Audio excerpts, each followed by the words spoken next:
નમસ્કાર વિદ્યાર્થી મિત્રો, જય સ્વામિનારાયણ. શ્રી સ્વામિનારાયણ હાઈસ્કૂલમાંથી હું ધર્મિષ્ઠા ગોહિલ આપ સૌનું ઓનલાઈન ટીચિંગ ક્લાસમાં હાર્દિક સ્વાગત કરું છું. ધોરણ 10 સામાજિક વિજ્ઞાન. સામાજિક વિજ્ઞાનને 3 ભાગમાં વહેંચવામાં આવે છે: ઇતિહાસ, ભૂગોળ અને અર્થશાસ્ત્રને લઈને.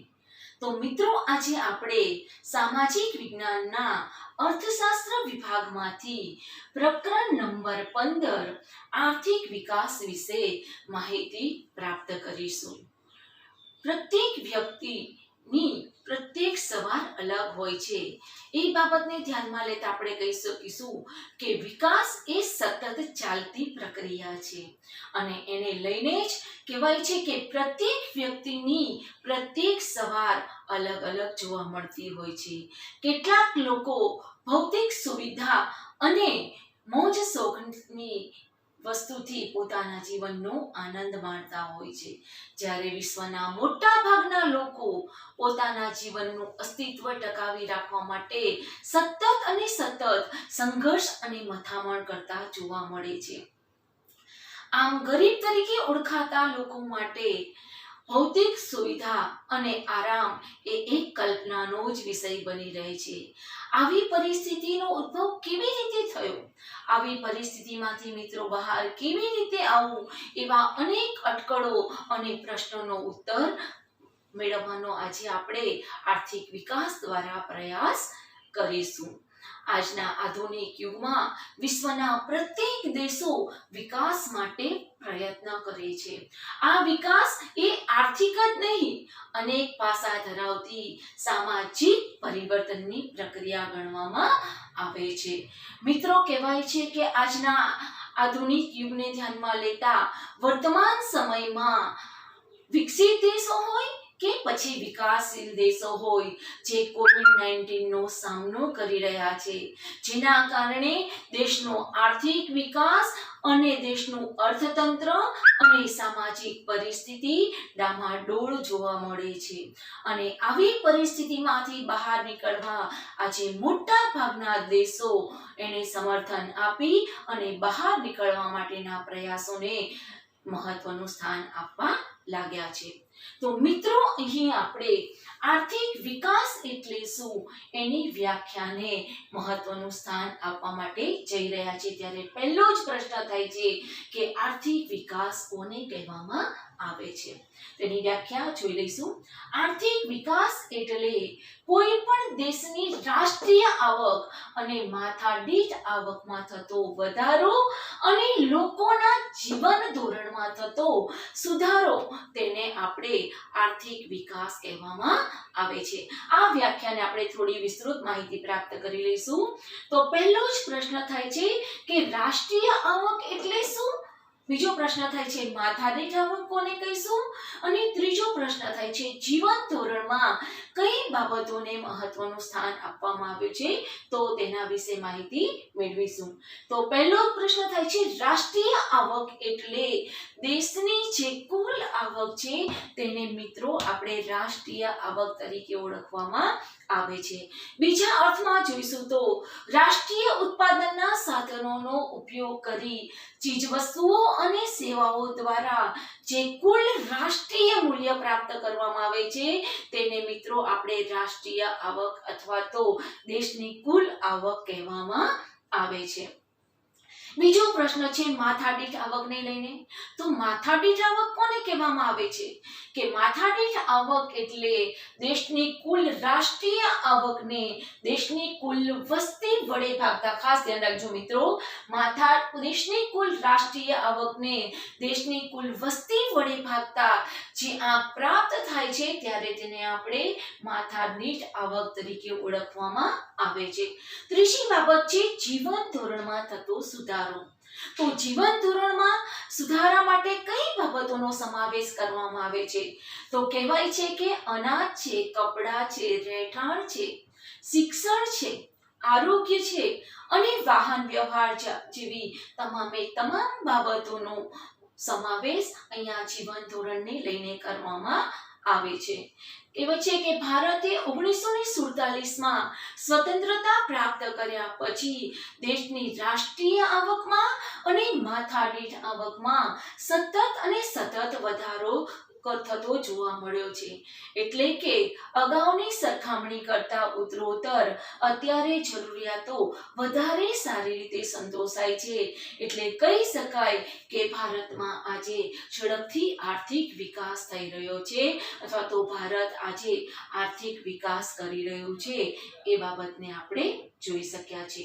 કહેવાય છે કે આર્થિક વિકાસ વધવાની સાથે સાથે ભારતના રાષ્ટ્રીય આવકમાં પણ વધારો થયો છે, જે જીડીપીના મતાનુસાર 2011 અને 12 ના સંદર્ભને જોતા 2015 અને 16 ના આંકડામાં મોટો તફાવત જોવા મળતો હોય છે। એટલે કહી શકાય કે ભારતનો આજે આર્થિક વિકાસ ઝડપી થઈ રહ્યો છે, જેના કારણે રાષ્ટ્રીય આવકમાં પણ વધારો થયેલો જોવા મળે છે અને આજે ભારત મહત્વનું સ્થાન પ્રાપ્ત કરતો રહ્યો છે। મિત્રો, આ થઈ આપણી આર્થિક વિકાસ એટલે શું તેની ડેફિનેશનની બાબતને લઈને। બીજો મુદ્દો આપણો છે અહીંયા આર્થિક વિકાસ અને વૃદ્ધિ વચ્ચેના તફાવતને લઈને। તો મિત્રો, ખાસ ધ્યાન રાખજો કે આર્થિક વિકાસ અને વૃદ્ધિ એ બંને શબ્દો વધારો સૂચિત કરે છે, પણ છતાંય કેટલીક બાબતોમાં એમાં તફાવત જોવા મળતો હોય છે। જે તફાવતને આપણે અહીંયા 3 મુદ્દા સાથે સાંકળવાનો પ્રયાસ કર્યો છે। પહેલો જ મુદ્દો છે આપણો વિકાસની પ્રક્રિયાના સંદર્ભમાં, બીજો મુદ્દો છે અર્થતંત્રમાં થતા પરિવર્તનને લઈને અને ત્રીજો મુદ્દો છે વિકસિત અને વિકાસશીલ દેશોના સંદર્ભમાં આર્થિક વૃદ્ધિ અને આર્થિક વિકાસ કઈ બાબતોને મહત્વનું સ્થાન આપે છે, તો એના વિશે આપણે માહિતી મેળવીશું। પહેલો જ મુદ્દો છે વિકાસની પ્રક્રિયાને લઈને। તો આર્થિક વિકાસ એક ગુણાત્મક ખ્યાલ છે, જ્યારે આર્થિક વૃદ્ધિ એક પરિમાણાત્મક ખ્યાલ દર્શાવે છે। આર્થિક વિકાસ એ પ્રથમ અવસ્થાનો તબક્કો છે, જ્યારે આર્થિક વૃદ્ધિ એ વિકાસ પછીની અવસ્થાનો તબક્કો ગણવામાં આવે છે। બીજો મુદ્દો છે અર્થતંત્રમાં થતા પરિવર્તનના સંદર્ભમાં। તો અર્થતંત્રમાં પરિવર્તન કઈ બાબતોને લઈને આવે છે? કહેવાય છે કે વિકાસશીલ અર્થતંત્રમાં નવા સંશોધનો થાય છે અને આ નવા સંશોધનો થતા ઉત્પાદનમાં પણ વધારો થાય છે। એટલે કે ખેતી ક્ષેત્રે નવા સંશોધનો થયા, નવા સંશોધનો થતા નવા બિયારણો આવ્યા, જેના કારણે ઉત્પાદનમાં નોંધપાત્ર વધારો અગાઉ કરતા જોવા મળે છે, જેને આપણે આર્થિક વિકાસ કહેવામાં આવે છે। બીજી બાજુ જોતા ખેતી લાયક જે જમીન છે એ જમીનમાં વધારો થયો, જેના કારણે ખેત ઉત્પાદનમાં પણ વધારો થયો, તો આને આપણે વૃદ્ધિ કહેવામાં આવે છે।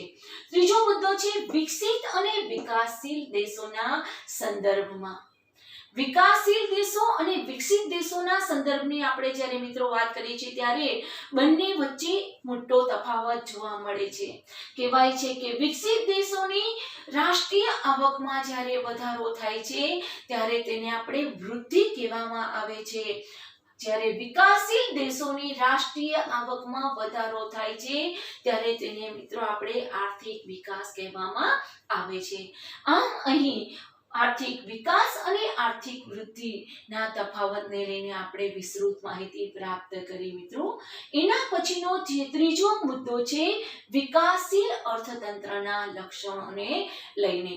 કહેવાય છે કે વિકાસશીલ અર્થતંત્રમાં અને વિકસિત અર્થતંત્રના માળખાની વાત કરીએ છીએ ત્યારે માથાદીઠ આવકને અલગ પાડવામાં આવતી જોવા મળે છે। 2004 ના વિશ્વ બેંકના માનવ વિકાસ અહેવાલને ધ્યાનમાં લેતા વિશ્વ વિકાસ અહેવાલે 2004 ના સંદર્ભને લઈને જે માહિતી દર્શાવી છે, એટલે કે જે દેશોની માથાદીઠ આવક 735 થી ઓછી હોય તેવા દેશોને આપણે વિકાસશીલ અર્થતંત્ર અથવા તો વિકાસશીલ દેશો તરીકે ઓળખવામાં આવે છે। તો મિત્રો, અહીં આપણે વિકાસશીલ અર્થતંત્રમાં કયા લક્ષણો જોવા મળે છે એની માહિતી પ્રાપ્ત કરી લઈશું, જેના મુદ્દા અહીં આપેલા છે. મિત્રો ખાસ નોંધી લેજો મુદ્દા. પહેલો જ પોઈન્ટ છે આપણો નીચી માથાદીઠ આવક. વિકાસશીલ દેશોમાં નીચી માથાદીઠ આવક એ કઈ બાબતોને મહત્વ અપાવે છે? તો ખાસ કરીને વિકાસશીલ રાષ્ટ્રોમાં માથાદીઠ જે આવક છે એ નીચી હોય છે. વળી લોકોના ની વસ્તીનું ભારણ પણ વધારે હોય છે અને માથાદીઠ આવક પણ નીચી હોવાને કારણે લોકોનું જે જીવન ધોરણ છે એ પણ નીચું જોવા મળતું હોય છે. બીજો પોઈન્ટ છે વસ્તી વૃદ્ધિ. વિકાસશીલ અર્થતંત્રની અંદર જનસંખ્યાનું જે પ્રમાણ છે એ વધારે જોવા મળતું હોય છે, એટલે કે વસ્તી વૃદ્ધિનો જે દર છે તે 2% કે તેનાથી પણ વધારે જોવા મળતો હોય છે. ત્રીજો મુદ્દો છે મિત્રો કૃષિ ક્ષેત્ર પર અવલંબન.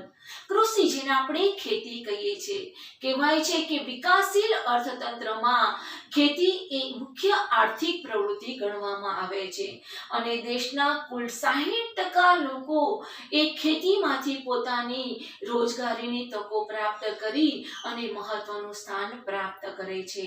એટલે દેશની જે રાષ્ટ્રીય આવકમાંથી 25% લોકોની આસપાસ આ વસ્તુને મહત્વનું સ્થાન અપાવે છે. ચોથો મુદ્દો આપણો છે આવકની વહેંચણીની અસમાનતા. વિકાસશીલ દેશોમાં ઉત્પાદનના સાધનો અને આવકની જે વહેંચણી થાય છે એમાં પણ મિત્રો અસમાનતા જોવા મળે છે. એટલે કે ગ્રામીણ ક્ષેત્રોમાં અને શહેરી ક્ષેત્રોના વિસ્તારોમાં આ બાબતમાં તફાવત જોવા મળતો હોય છે. દેશની 20% ધરાવતા ધનિક લોકોને રાષ્ટ્રીય આવકમાંથી 40% હિસ્સો પ્રાપ્ત થાય છે, જ્યારે તળિયાના 20% ગરીબ લોકોને રાષ્ટ્રીય આવકમાંથી 10% હિસ્સો જોવા મળતો હોય છે. એટલે કે વિકાસશીલ અર્થતંત્રમાં આવક અને સંપત્તિનું જે કેન્દ્રીકરણ છે એ ધનિક લોકોના હાથમાં જોવા મળતું હોય છે. પાંચમો મુદ્દો છે આપણો બેરોજગારીને લઈને. મિત્રો કહેવાય છે કે બેરોજગારી એ વિકાસશીલ અર્થતંત્રનું સૌથી મહત્વનું લક્ષણ ગણવામાં આવે છે, કારણ કે બેરોજગારી એ ઋતુગત બેરોજગારી છે, ઔદ્યોગિક બેરોજગારી છે કે પછી માળખાગત બેરોજગારી જોવા મળતી હોય છે. એટલે દેશની જે કુલ સંખ્યા છે એના 3% શ્રમિકો આજે બેરોજગાર તરીકે જોવા મળે છે. એના પછીનો પોઈન્ટ છે ગરીબીને લઈને. વિકાસશીલ અર્થતંત્રમાં મોટા ભાગના દેશોની આપણે વાત કરીએ છીએ, જ્યારે જે વિકાસશીલ અર્થતંત્ર ધરાવે છે ત્યારે પ્રાથમિક જરૂરિયાતો જે અનાજ છે, કપડાં છે, રહેઠાણ છે, આરોગ્ય છે, શિક્ષણ છે, આ બધી જ જે જરૂરિયાતો છે તે પૂરતા પ્રમાણમાં જ્યારે પ્રાપ્ત થતી નથી ત્યારે તેવા લોકોને આપણે ગરીબ તરીકે ઓળખવામાં આવે છે. આમ દેશની જે કુલ વસ્તી છે એના 3/4 વસ્તી આજે ગરીબી રેખા નીચે પોતાનું જીવન વ્યતીત કરી રહેલી જોવા મળે છે. સાતમો મુદ્દો છે દ્વિમુખી અર્થતંત્ર. દ્વિમુખી અર્થતંત્ર એ વિકાસશીલ રાષ્ટ્રનું લક્ષણ ગણવામાં આવે છે. કહેવાય છે કે શહેરી વિસ્તાર અને ગ્રામીણ ક્ષેત્રને લઈને એનું સ્વરૂપ અથવા તો અર્થતંત્રમાં ભિન્નતા જોવા મળે છે. ગ્રામીણ ક્ષેત્રોની અંદર પછાત ખેતી, જૂના પુરાણા યંત્રો, સામાજિક પછાત માળખું અને અનેક અપ્રાપ્ય સુવિધાઓને કારણે એનું ઉત્પાદન ઓછું થયેલું જોવા મળે છે. જ્યારે ઔદ્યોગિક પેદાશો, નવા યંત્રો, નવા આધુનિક વિકાસો અને વૈભવી જીવનશૈલીના કારણે એને મહત્વનું સ્થાન શહેરને લઈને જોવા મળતું હોય છે. આઠમો મુદ્દો છે પાયાની અપર્યાપ્ત સેવાઓ. પાયાની અપર્યાપ્ત સેવાઓ જેને આપણે કહીએ છીએ મિત્રો વીજળી છે, બેન્કિંગ સેવા છે, વાહન વ્યવહાર છે, સંદેશા વ્યવહાર છે, આ બધી જ જે સેવાઓ છે એ આપણને પૂરતા પ્રમાણમાં એટલે કે પ્રાપ્ત થતી નથી, જે સેવાઓને કારણે રાષ્ટ્રનો જે વિકાસ છે એ વિકાસમાં અવરોધ ઊભો થાય છે, જેના કારણે આપણે દ્વિમુખી અર્થતંત્ર અથવા તો પાયાની અપર્યાપ્ત સેવાઓ એ પણ એક લક્ષણ તરીકે ગણી શકાય. 9મો પોઈન્ટ છે આંતરરાષ્ટ્રીય વ્યાપારનું સ્વરૂપ. આંતરરાષ્ટ્રીય વ્યાપારના માળખાને આપણે અહીંયા સ્વરૂપને મહત્વનું સ્થાન વિકાસશીલ અર્થતંત્રને લઈને આપવામાં આવ્યું છે. કહેવાય છે કે આંતરરાષ્ટ્રીય એટલે શબ્દ શું? આંતરરાષ્ટ્રીય શબ્દનો અર્થ થાય છે એક રાષ્ટ્રનો બીજા રાષ્ટ્ર સાથેનો વ્યાપાર. કહેવાય છે કે આંતરરાષ્ટ્રીય વ્યાપારના માળખામાં જોતા વિદેશ વ્યાપારનું જે માળખું અને સ્વરૂપ છે એ અલગ જોવા મળતું હોય છે. અહીંયા કૃષિ પેદાશો, બાગાયતી પેદાશો અને ધાતુની પેદાશોનો નિકાસ કરવામાં આવે છે અને આ નિકાસો ઓછી થાય છે અને એ નિકાસોના ભાવ પણ નીચા હોય છે, જેના કારણે મૂડીનું ભારણ અહીંયા વધારે જોવા મળતું હોય છે.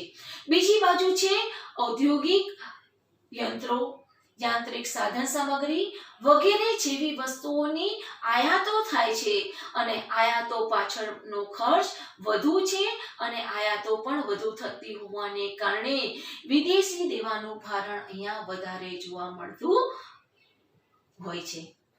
અહીં મિત્રો આપણે વિકાસશીલ અર્થતંત્રના લક્ષણ વિશે વિસ્તૃત માહિતી પ્રાપ્ત કરી છે. કહેવાય છે કે ભારત પણ આજે વિકાસશીલ અર્થતંત્રનું માળખું ધરાવે છે, ત્યારે કેટલેક અંશે આ લક્ષણો પણ ભારત માટે મહત્વના સાબિત થયેલા જોવા મળે છે. અહીં આપણે વિકાસશીલ અર્થતંત્રના લક્ષણોની માહિતી મેળવી છે. તો મિત્રો આજે આપણે આર્થિક વિકાસ એટલે શું, આર્થિક વિકાસ અને વૃદ્ધિ વચ્ચેનો તફાવત કોને કહેવામાં આવે છે અને વિકાસશીલ અર્થતંત્રના લક્ષણોમાં કઈ બાબતોનો ઉપયોગ કરવામાં આવ્યો છે તેની માહિતી પ્રાપ્ત કરી છે. તો જેના પ્રશ્નો છે, પહેલો જ પ્રશ્ન નોંધી લેશો મિત્રો, આર્થિક વિકાસ એટલે શું, આર્થિક વિકાસ અને વૃદ્ધિ વચ્ચેનો તફાવત સમજાવો, વિકાસશીલ અર્થતંત્રના લક્ષણો વિશે માહિતી આપો. હવે પછીના તાસમાં મિત્રો આપણે ભારતીય અર્થતંત્રનું માળખું કઈ બાબતોને મહત્વનું સ્થાન ધરાવે છે એના ખ્યાલ વિશે વિસ્તૃત માહિતી પ્રાપ્ત કરીશું. પણ એ પહેલા આપણે આર્થિક પ્રવૃત્તિ અને બિન આર્થિક પ્રવૃત્તિ શું છે એના વિશે વિશેષ ચર્ચા કરીશું. નમસ્કાર.